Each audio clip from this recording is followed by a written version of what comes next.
الله يعلمنا. الله يجعلنا من أهل الذوق يا ابني، الله يجعلنا من أهل الذوق. البعض لا يعترف بأن الرسول في قبره حي، إن شاء الله عمره ما يعترف. يستشهدون بالآية إنك ميت وإنهم ميتون وإنه لا يوجد بالقرآن أي دليل. يعني إذا ما وجد بالقرآن دليل معناته الأمر مو صحيح، معناتها صلاتنا كله مو صحيحة. كل صلاتك اللي بصليها هي أنت اعتمادا على هذا الكلام مو صحيحة. أقم الصلاة إلى أقم الصلاة، هل حدد كيفيتها؟ هل حدد وقتها؟ هل حدد عددها؟ فعل الأمر يفيد أو موجبه الوجوب، أي يجب أن تفعله، وهو لا يفيد التكرار. قوم يا محمد مثلا سكر لي هالباب، كم مرة لازم سكره؟ مرة واحدة، لا يفيد التكرار. أقم الصلاة، ما صلاة واحدة. هلا بس تطلع الشمس الله يرضى عليك توقف وقفة واحدة لحتى يؤدي المغرب. طيب شو هي الصلاة؟ شلون الصلاة؟ كم عدد الركعات؟ والله ما نزلت بالقرآن. أي ما بنصلي معناتها، لأنه ما نزلت بالقرآن. الزكاة، أقيموا الصلاة وآتوا الزكاة. يلا آخر السنة أنا معي شي مليارين، يلا هي زكاة سيدنا، هي 100 ورقة، خلص الله قال أقيموا الصلاة وآتوا الزكاة. ما قال قديش هي ولا مقدارها ولا يعني حال الحول أو شو المانع منها أو شو في علي دين استغرق الزكاة. ما المال ما حتى لغويا ما في شيء يدل على الدفع.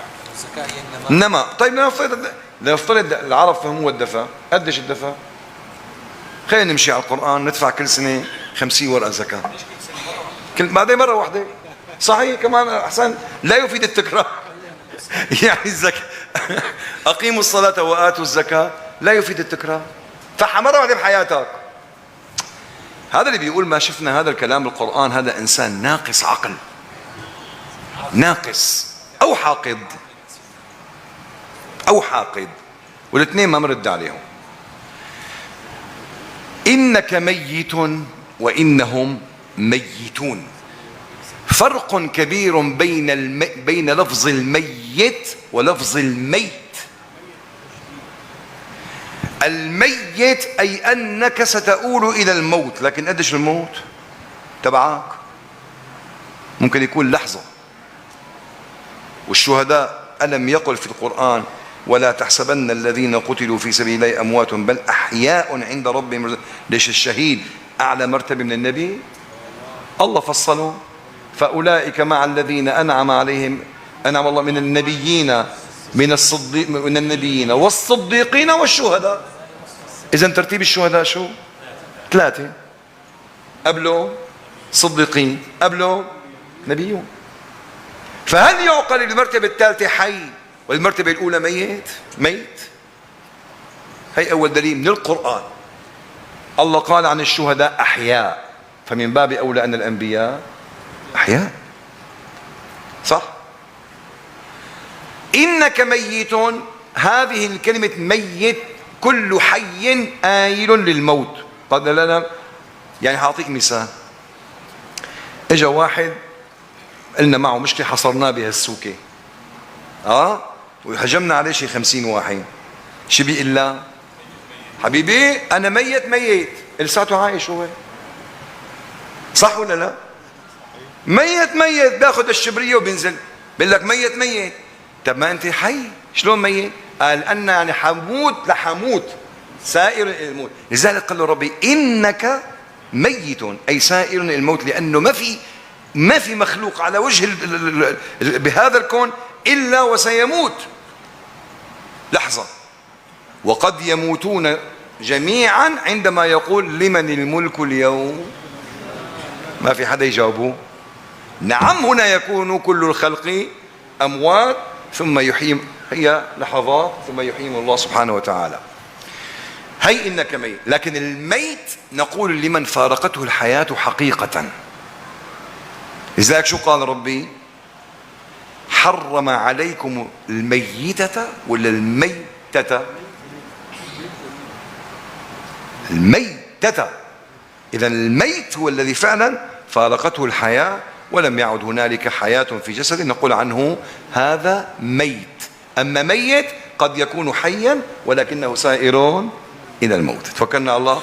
فسيدنا النبي عليه الصلاة والسلام قال تعرض علي أعمالكم سأذكر بس حديثين، حديث كثيرة.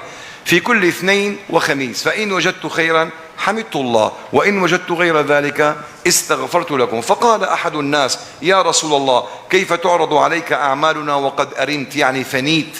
قال يا هذا إن الأرض قد حرم على الأرض أن تأكل أجساد الأنبياء. هذا هو الحديث. الحديث الثاني ما سلم علي أحدكم قاصيا نائيا إلا بلغته، نائي بعيد يعني إلا بلغته سلامة، ولا قاصيا إلا سمعته.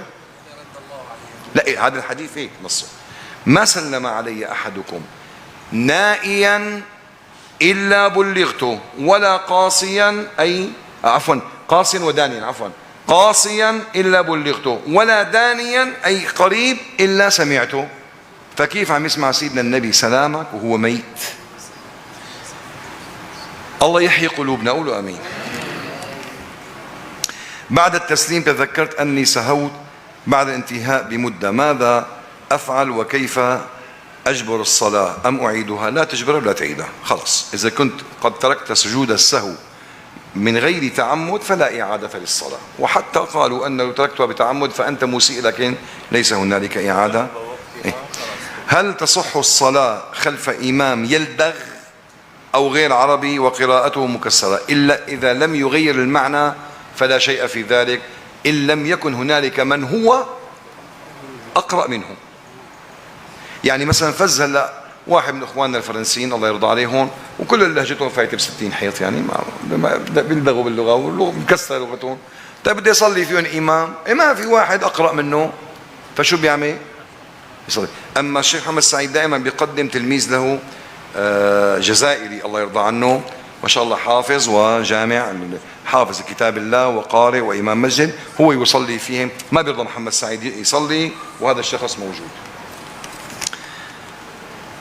إذا قصر أو قصر المسافر على المذهب الحنفي وجمع ناوي على المذهب الشافعي، وبما أنه على المذهب الحنفي يعتبر مدة السفر 15 يوم، صح أم يعني إنه أخذ بالمذهبين، واحد بالجمع والثاني بالقصر، واحد ب3 ليالي وواحد 15 ليلة، صح ولا يعني إيه؟ صح. بالسفر يسر ولا تعسر، يعني في يسر ما في مشكلة. أما لا والله قاعد ومرتاح صح له يصلي كل صلاة بوقتها، ليش إنه يعني يقصر لكن ما يجمع. أما مضطر يعني مثلا سفر طويل إذا ما جمع الصلوات حتروح عليه الصلاة عن وقتها، يعني معي يجمع معلش ما في مشكلة، يمشي على المذهبين يقصر ويجمع.